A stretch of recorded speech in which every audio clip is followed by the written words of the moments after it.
to the last show in 2023 of On the Trail with Kevin and Scott. If you haven't figured it out by now, I'm Kevin, the engineer, the guy who reads instructions, follows them most of the time, uses the right tools, occasionally, does a little bit of support work for Santa when the toys get too confusing. But anyway, and you are? And I am Scott. I am the slapstick parts guy that is enjoying everything right now. The new job is loving it. I am actually back to loving being a parts guy. I am the guy that does not use a torque wrench. I am the one that also helps a lot of people with everything they do. And while I will share with what worked, or while we will share what worked for us, and as well what didn't, remember, it's always up to you to read the instructions and please follow them. Please. The manufacturers put a lot of effort. Well, I shouldn't say that. Most manufacturers that are worth the salt put a lot of effort into it. Yes. There's a few out there that we won't mention. Exactly. So, anyway, let's start off the right thing. We hope you're all having a wonderful holiday, regardless of which one that you choose to celebrate. Mm-hmm. Whether it's the traditional Christmas, Hanukkah, whether it's Kwanzaa, if it's any of the others that maybe I don't know. It's not because I want to insult anybody. It's educate me. Yeah. But anyway, we hope you enjoy the season for the right reason.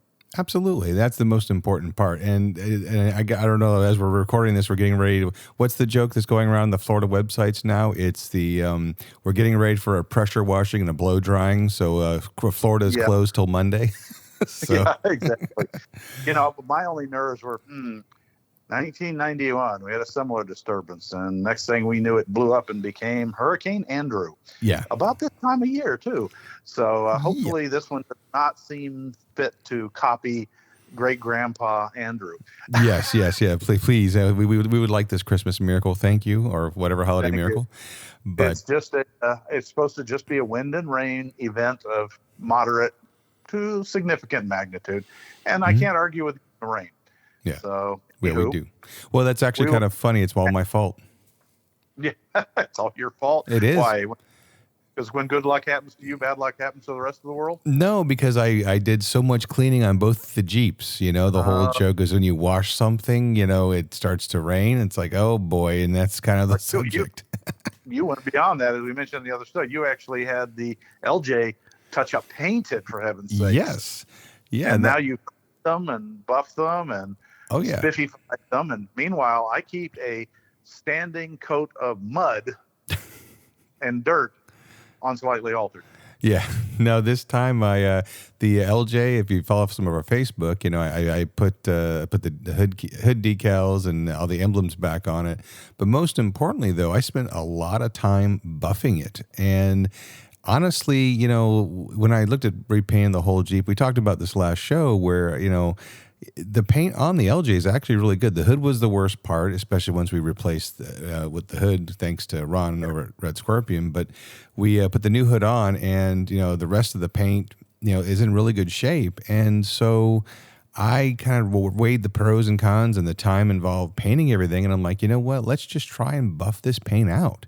What do I got to lose? And satisfied with all the buffing done by the pine trees in Georgia? Yeah, pretty much. This one I wanted to add shine, not just pinstripes. But, okay.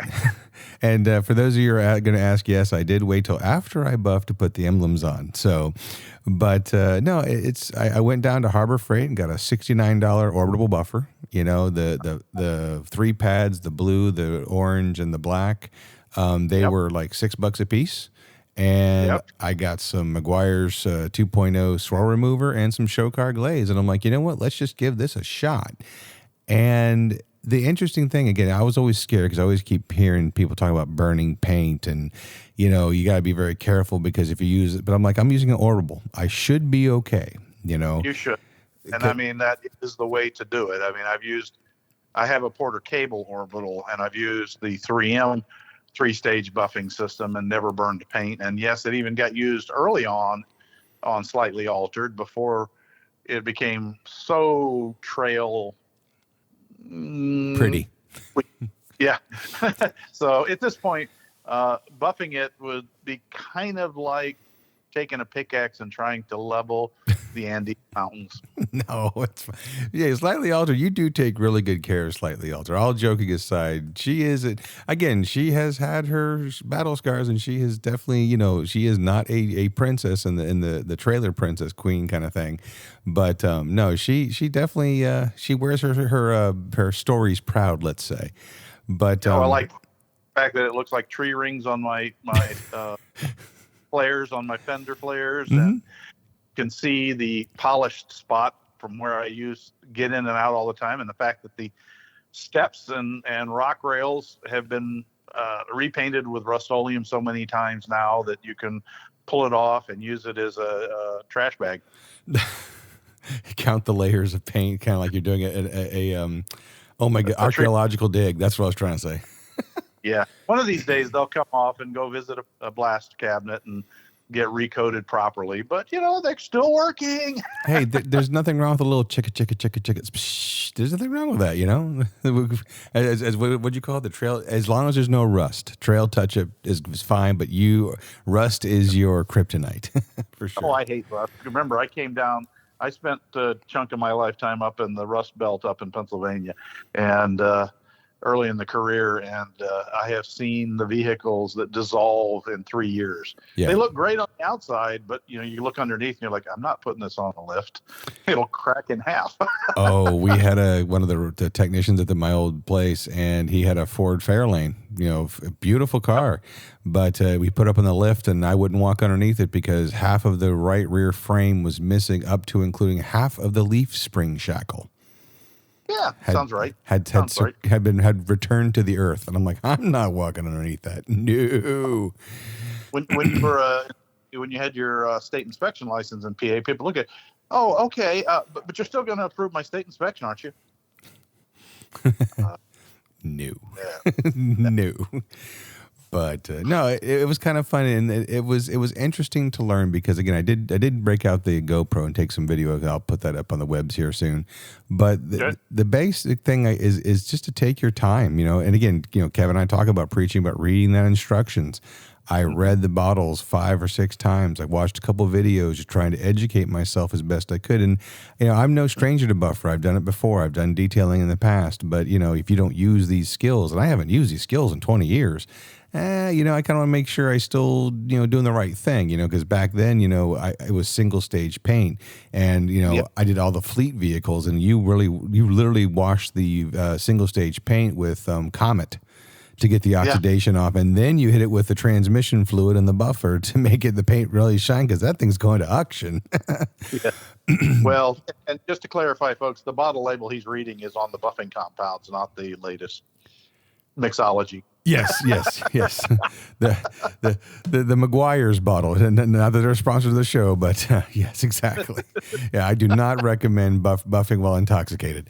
Moving on, so family show, but no, it was kind of fun to do it because as you're doing it, it's one of those tactile things because it's kind of interesting. Kevin and I have talked in the past, and like if you build a cabinet or you install a lift, you step away and you see what you've done. There's actually a tactile feel to you've improved something, you've built it, you've done something with it. And as you're buffing this car, you're taking, Jeep. Oof, I just lost some street cred there. As you're buffing this Jeep, you got paint that, I can see my reflection, and now all of a sudden I really see my reflection. I'm like, okay, this is getting nice. And again, you can just keep working in it. You just take your time and go. Now, I didn't buff the hood because, again, that's fresh paint, and I'm leaving that alone. But, now the fenders kind of shine next to the hood. And I did the grill area. I took my time, and that's why I bought 2 different bottles. You have the glaze, and then you have the swirl remover. And you always want to take the steps to do the least abrasive first. Because, the paint, Kevin, you'll know more about this than I would. The paint's it's almost microns thick.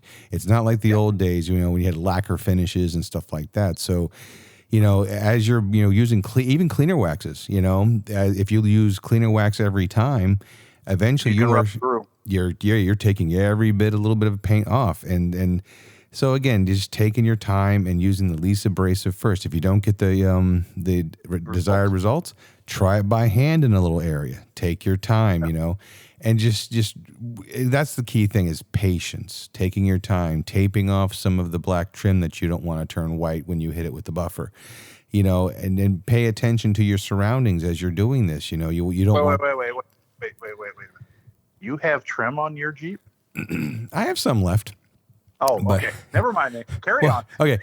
Now, in my defense, see, because I didn't want the fender flares to sit in the garage for 7 months while I wait to put everything back together, I went ahead and left the flares on because, again, every time I get those fender flares off, I'm one less bolt going back on because I stripped it. Then that certain side failed. So it's like I am starting to.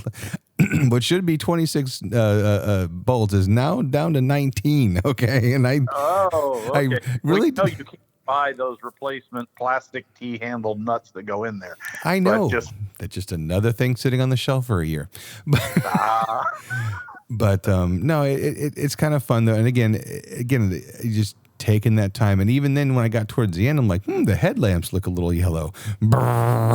So I'm hitting the headlamps with the orbital buffer. Now, here's something I'll throw out there on the headlamps, though. And this is something that I have not personally tried yet because mine haven't failed yet. But I've been reading a lot of reports on buffing headlights because the plastic, the polycarbonate lenses in most headlights and most vehicles these days, of course, not glass, which is why we have to polish them occasionally.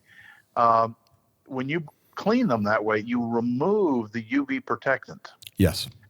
And I read several that there are now acrylic clear coats with UV protectant that, and I have not tried this, folks, so I'd be interested to know if anybody out there in listener land has tried this, that after you get done buffing, but before you put the polish or the sealant on, so in other words, not when they're hazy white after sanding, but right there when you get down and they're just really clear, but they have a slight texture to them. And I mean slight, just a slight haze.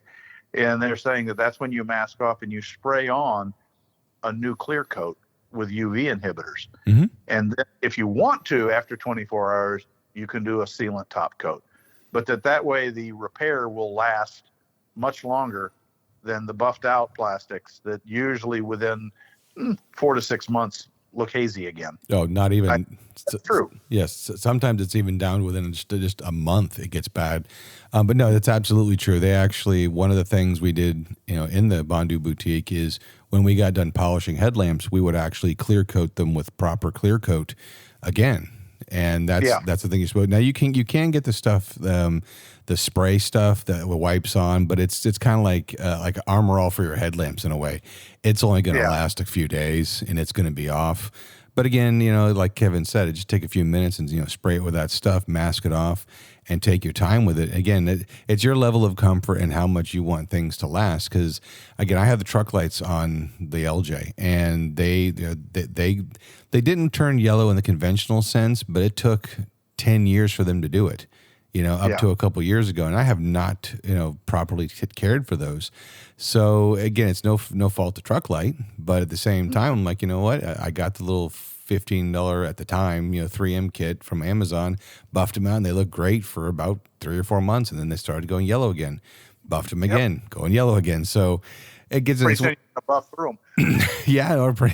I'm actually kind of at that point where I'm going, you know what, I could probably just buy another set. But again, there's sentimental value with those because they were on the 4-door Rubicon. Now they're on my Jeep. So there's some sentimental value. And honestly, as Kevin has said many times, and he's not wrong, I am cheap.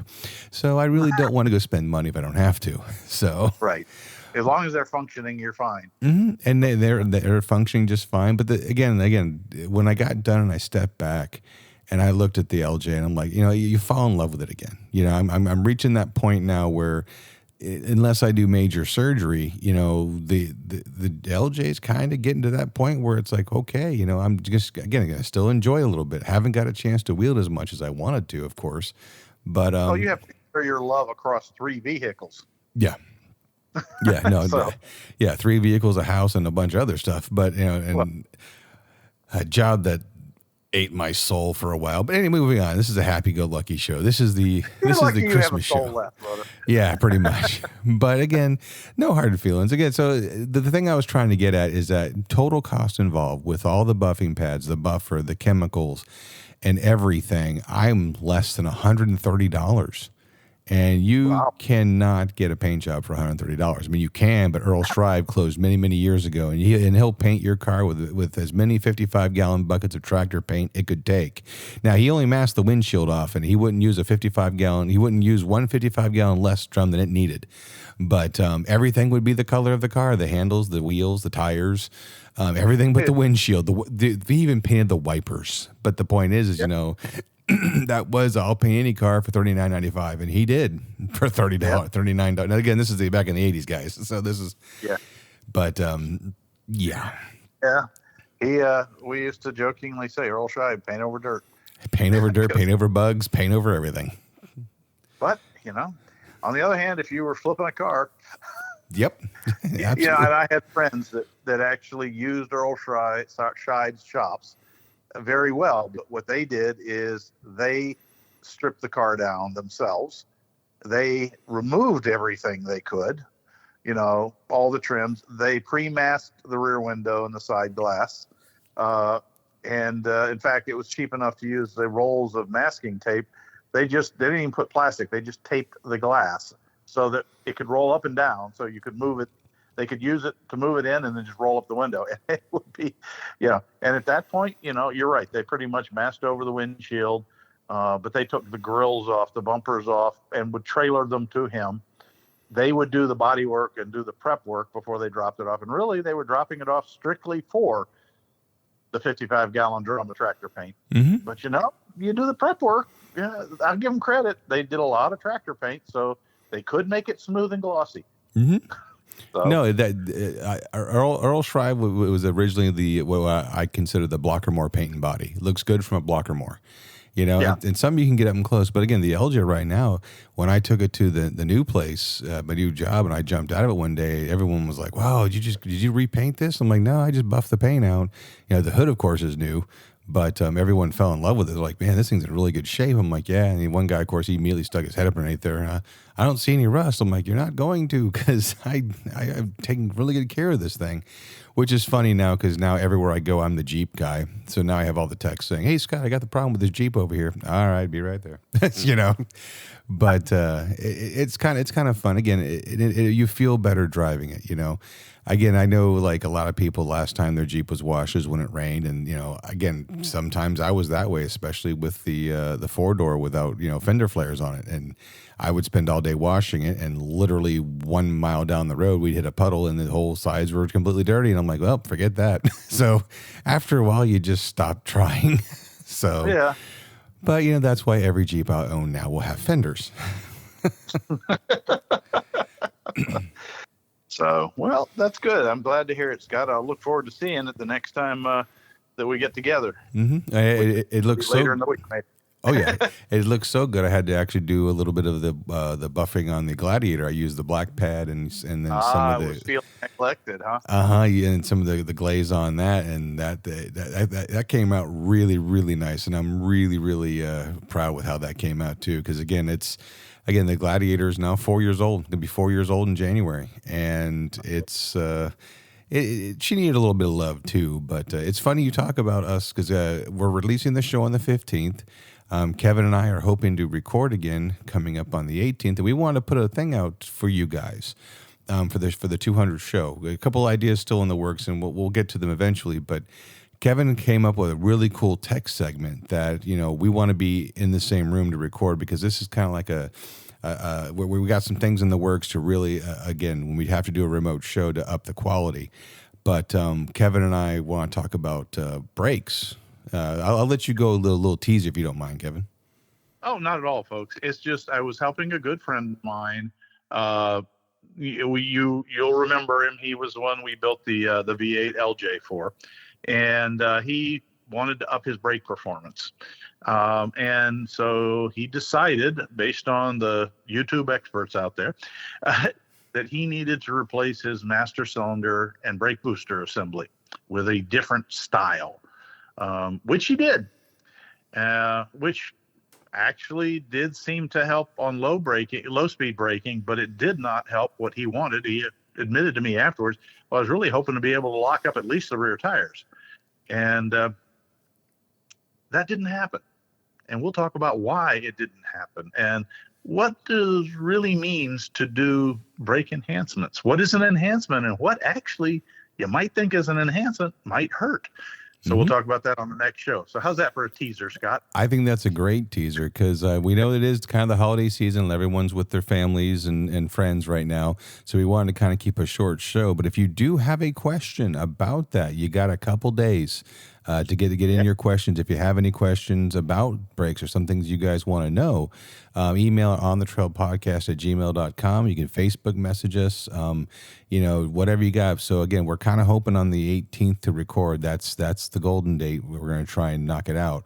But again, a lot of really cool stuff is in the works. Kevin and I are going to sit down together. We're going to figure out a new way to record it. That actually, in some ways, you guys will have a new outlet to interact with us, which will be kind of nice. So that's one thing we're all trying to learn, and we're gonna educate ourselves. We're gonna read some instructions, and I'm gonna sit there and probably crack jokes, and we'll go from there. But Kevin and I, that's not quite fair.